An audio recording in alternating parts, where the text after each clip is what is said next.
俄罗斯给中国送上一份大礼后，印度被气跑。印议员，俄不是印度的朋友，敬请关注。日前，据美国国家利益最新报道称，中国已经向俄罗斯下了一份新的订单，购买121架直升机飞机。根据俄罗斯国家技术集团的一份报告显示，这份订单包括68架米171直升机、18架米171SH 军用运输直升机、14架使用 VK2500 发动机的米171直升机、21架安萨特直升机。据悉，这批直升机将可用于一系列的任务，包括空运突击部队、运输货物、部队火力支援、空对地攻击、护送军事纵队等行动。另外，这种直升机具备全天候使用能力，这对于我军来说意义重大。虽然目前我军对于这批直升机的具体用途并未公布，但是可以肯定的一点是，这将极大地提高我军的人力以及物力的投送能力。不过，在得知俄罗斯给我国送来一份大礼包之后，印度方面的一个动作引起了俄罗斯人的关注。据悉，印度议会最古老的成员之一、前司法部长以及印度的前贸易部长在印度版的星期日监护人实况上发表了一篇文章，表示俄罗斯不是印度的朋友。根据文章介绍，印度与俄罗斯，更准确地说是印度与苏联的联系是通过政治精英来实现的，其中所指的政治精英就包括尼赫鲁。文章表示，在苏联时期，尼赫鲁被欺骗，以为莫斯科的领导人是永远的朋友，但是今天的俄罗斯会成为印度的真正朋友吗？很显然，作者并不认为。那么令人疑惑的是，一直以来在军火贸易中与俄罗斯有着大量合作的印度，为何会突然说出这样的话？原因很简单，关乎到如今的边境争端。在印度看来，在如今边境局势紧张之际，俄罗斯向中国提供大量直升机，将使得解放军的边境运输能力大大提升。相比之下，印度的后勤运输能力则显得十分落后。但事实上，这一协定早在2016年就已经签署了。况且中方对于这些直升机的最终用途并未做任何说明。或许这也可以看作是印度看到中俄走近之后吃醋，故意置气才这么说。这也正好印证了莫斯科中心主任德米特里·特伦宁的一句话：中俄建立军事同盟对于俄罗斯而言是不切实际的，因为这将吓跑印度。毕竟俄罗斯和印度方面存在很多的军事合作。不过从目前印度的表态来看，并不是吓跑，而是气跑。这样的姿态与印度人口口声声声称自己是超级大国，是不是十分矛盾？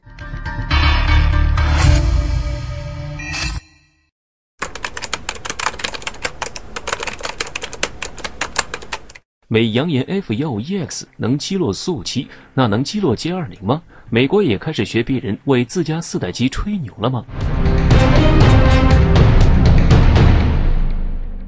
最近，无论美国海军还是空军，都在增购4代半改进型战斗机。而为了给这些传统的4代半飞隐身战机造势，美国也端起了别人用过的宣传手段，声称 F-15EX 能击落苏57。在国家利益网站的文章中，美国航空专家罗伯特·法利列出了 F-15EX 的主要功能，包括配备高超音速武器、先进相控阵雷达、最大飞行速度达到 2.5 马赫，具备新型的强大的电子战能力。凭借上述优势，罗伯特·法利认为该战机的强度和灵活性足以应付俄罗斯的苏57，而无需使用隐形战斗机 F-2 或 F-35。要知道，红外搜索跟踪系统最早和最广泛的使用者正是苏制战斗机。经过多年的开发，俄罗斯的红外搜索跟踪系统处于世界领先水平。我们永远可以看到俄制战机在座舱前有一个明显的球形透明装置，那就是红外搜索跟踪系统。以苏35战斗机为例，苏35装备的是 OLS-35 红外搜索与跟踪系统，可达70公里。这个距离已经可以引导中距空导弹发动攻击。苏35曾经在叙利亚上空捕获过 F-2， 红外系统上的图像更是铁证。而 F-2 根本没有意识到自己被锁定，因为红外搜索系统是一种被动式搜索系统，不对外辐射信号。在欧洲军演中，法国的阵风战斗机也曾用红外系统锁定过 F2，而 F2呢，则根本没装备红外搜索系统。师从俄制战机的中国，也基本都配备了红外搜索跟踪系统。而配备红外搜索跟踪系统的 F-15EX 能击落苏57吗？即便苏57的隐身性能一般，但也足以压缩 F-15EX 的发现距离。如果 F-15EX 无法在中距离上利用足够数量的中距导弹将苏57击落，那么就将与苏57进入更为凶险的近距格斗。要知道，这还没有考虑苏57的远距接战能力。苏57配置有多达5块相控阵雷达，前半球态势感知能力号称全球第一，因此苏57极可能抢先锁定并发动中距攻击，以苏霍伊战斗机的机动性优势进入近距离后 ，F-15EX 将很难占据优势。而一旦苏57获得更新的产品30发动机后，将会获得超音速巡航能力，到时候 F-15EX 可能连站位都很难做到。所以 F-15EX 还是摆正自己的位置，能和苏35这一类的4代加战斗机打个5五开就足够了。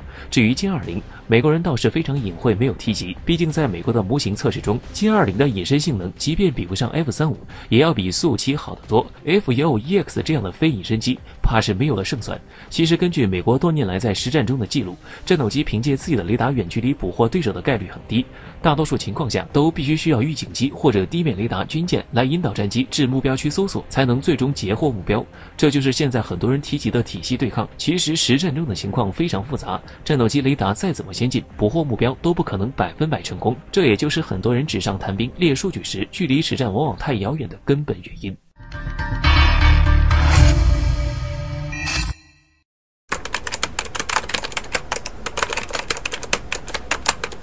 外媒报道，我国再次向俄罗斯下军购订单。有了直8、直20后，我国为何还要向俄罗斯购买直升机？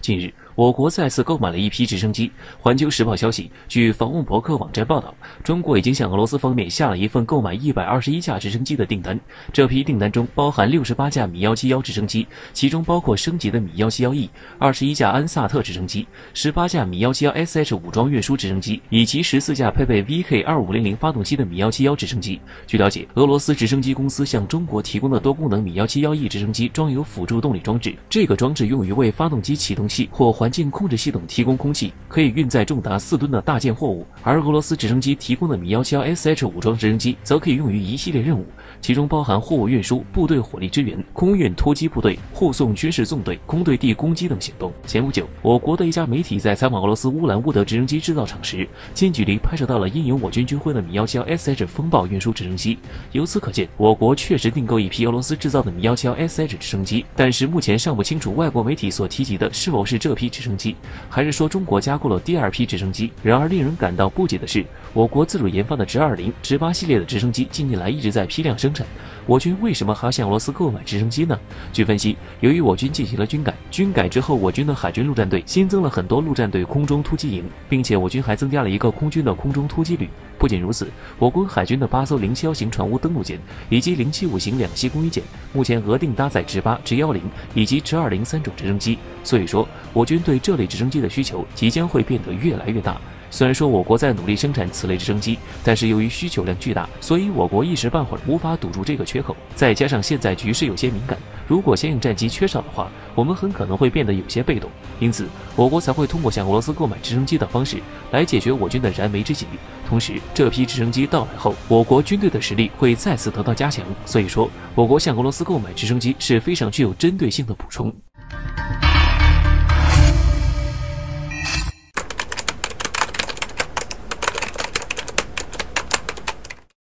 美议员反对向阿联酋出售 F-35战机，理由又扯上中国，其中究竟有何猫腻？敬请关注本节目，了解详情。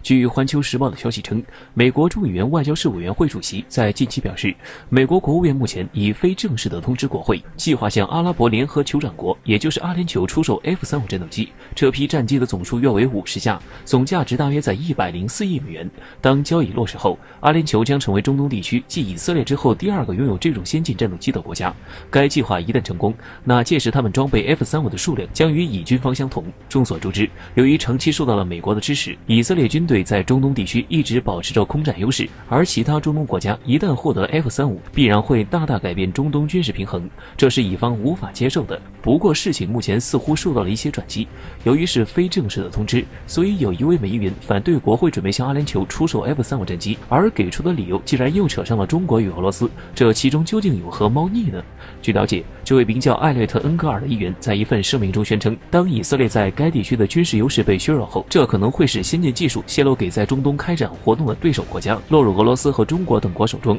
同时也可能会导致该地区出现军备竞赛。不得不说，这一理由真的是万金油，感觉美国人现在什么事情上都能扯上中俄，这一点就连自家网友都看不下去，称为什么要害怕中国与俄罗斯 F-35都卖了那么多架了，技术说不定早就泄露了。不过这笔军售计划目前只是迈出了第一步，就目前美国国会的态度而言，这意味着美国向阿联酋出售 F-35的计划可能会经过较长时间才能最终落实。即使阿联酋得到了第一架 F-35战机，也不能保证能够得到50架，但这依然会压缩伊朗的生存空间。在此情况下，伊朗势必会向别国寻求先进武器，这对于中俄两国未来出口第5代战斗机是一个较大的考验。可以预见的是，随着美国增加对中东的军售，毫无疑问，这将打破地区军力平衡，进而引发新一轮军备竞赛，最终导致中东局势愈演愈烈。值得一提的是，美议员因中俄而拒绝出售 F-35的行为也引起了我国网友们的热议。其中一位网友表示，中国可看不上 F-35， F-2还差不多。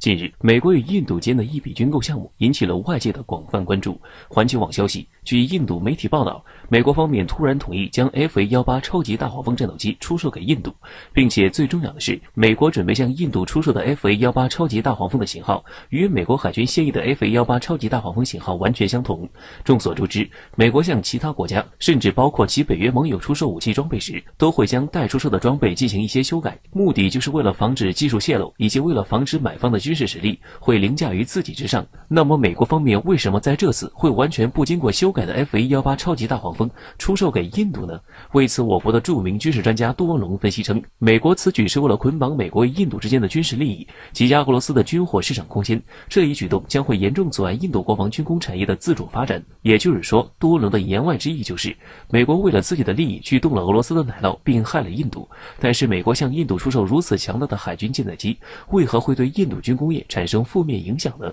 据了解，此前一位印度海军的高级官员宣称，印度海军的维克兰特号航空母舰将会使用俄罗斯制造的米格29K 舰载战斗机，或者有可能使用印度自主研发的光辉舰载战斗机。由此可见，印度方面早已做好了准备。可是这个时候，美国突然向印度军方出售 FA-18超级大黄蜂战斗机的话，将会打乱印度和俄罗斯的计划。首先，印度方面竟然表示自己有想法购买俄罗斯的米格29K 舰载战斗机，作为俄罗斯方面肯定也会提前做好准备。然而美国插手后，俄罗斯方面的准备工作就付之东流，并且印度接受了没有经过修改的 FA-18超级大黄蜂战机之后，很有可能会更加青睐美国制造的武器。此后，俄罗斯的军火市场将会失去一个大客户。其次，美国向印度出售 FA-18超级大黄蜂战机对印度来说并不是一件好事，因为印度方面原本计划是可能会使用自主研发的光辉舰载机，他们的国防工业部门肯定也做好了准备。然而，如果他们接收了美国的 FA-18超级大黄蜂的话，那么他们将会在很长时间内使用综合性能更高的 FA-18超级大黄蜂战机，从而抛弃他们自主研发的光辉舰载战斗机。如此一来，印度的国防军工产业又会受到阻碍，届时印度的军工业水平很可能会更加落后。不得不说，美国的确居心叵测。